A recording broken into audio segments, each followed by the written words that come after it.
This particular film, Killers of the Flower Moon, it was in a way to do justice to the Native Americans. And I wondered, having been a real fan of the American Western genre, where this goes now. What is the West of America? My experience made me understand that there's a whole other part of the story that we don't know. Over the years, that stayed with me, so when I read David Grant's book, it all came back to me. And I was wondering, where does this come from? What is the essence of our relationship to the indigenous and what we did?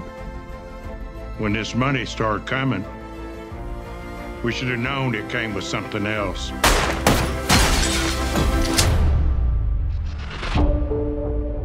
I knew over the years that if you ever get involved with a project that deals with indigenous, it has to be accurate's one word, authentic's another word, but it's got to be honest.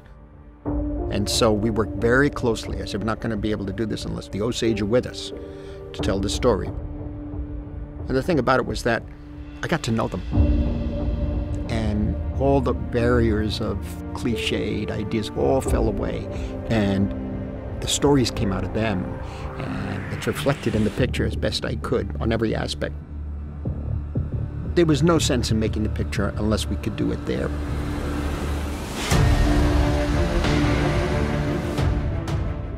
I'm a New Yorker, and for the first time to be on the prairie, I was very conscious of the sound. It seems like there's a lack of sound, but there isn't. Dolby Atmos takes you somewhat in a very subtle way at times, puts you right into the heart of the picture. And I really felt it when we were doing Killers of the Flower Moon. There were some wonderful things you could do. You really open up the space of a scene. It makes you feel that the scene is bigger.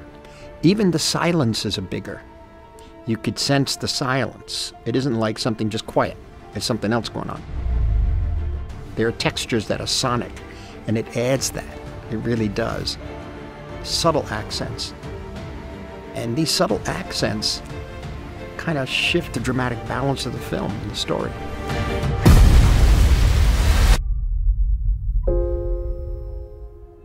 I was very aware in the 1950s of early use of color. So I wanted to recreate that, and that's what Rodrigo did with me. It had a very quiet tone to it, a very beautiful tone that seemed to fit the period of the picture.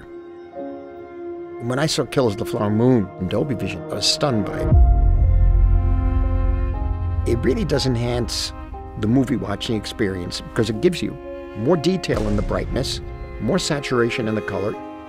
But the most important thing for me was that the density of the blacks in the image are really, really enlightening. Black isn't black. There are shades of it. And there are different elements to the culmination of all these colors put together, which becomes black. And to get a real strong black, Dolby Vision has been the best.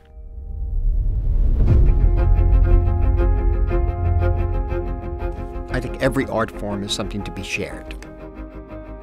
It has to be experienced, every art form. Seen, has to be listened to, absorbed, and can be then reacted to. I really don't think it exists in a vacuum. It's always about what it really does to the audience, the relationship to the audience.